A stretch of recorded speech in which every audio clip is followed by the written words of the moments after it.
Where your treasure is, there will your heart be also. God has given us unlimited treasures in His Word. Every time we open it, we can discover a new treasure or admire an old one. What will we find today? Here's Carla Early with Treasure Hunt in the Word.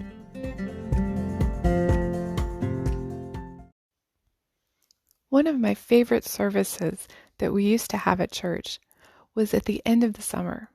Everyone who had been on a mission trip came and reported what God had done, all that they'd seen and heard and experienced, how lives were changed, how they went thinking that God would use them to bring people to Him, but how God did much more than that and changed their lives as well. Sometimes they showed pictures of the people they worked with or the buildings that they helped build. Sometimes they told of the poor conditions the people lived in, yet how hungry they were for the Word of God. Often the people of the church helped support their mission trip, whether monetarily or through prayer. And when they came back with their report, we could all rejoice together and glorify God. In Acts 21, the Jerusalem church had a service like this.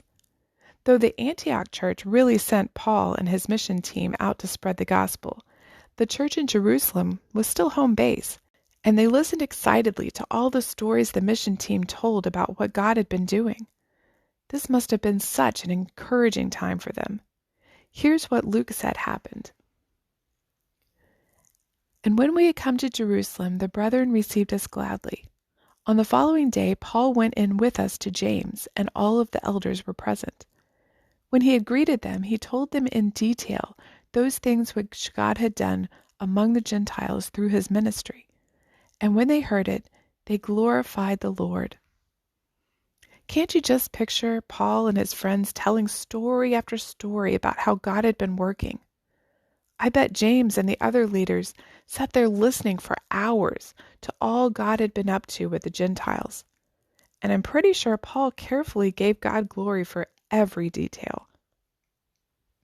When God does something in your life, do you tell others or you keep it to yourself?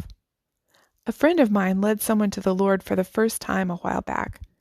She told that story over and over because she was just in awe of how she saw God work with her one step of obedience.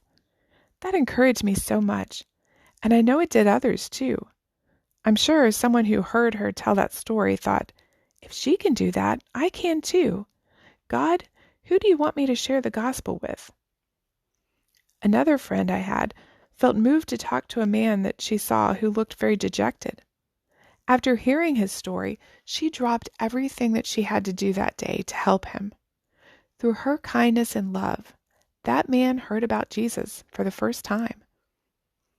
Another friend I had missed an outing that we had with the ladies group.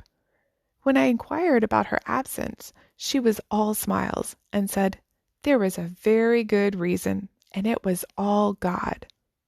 The Lord had prompted this shy woman to knock on her neighbor's door and share the gospel with him, and she did.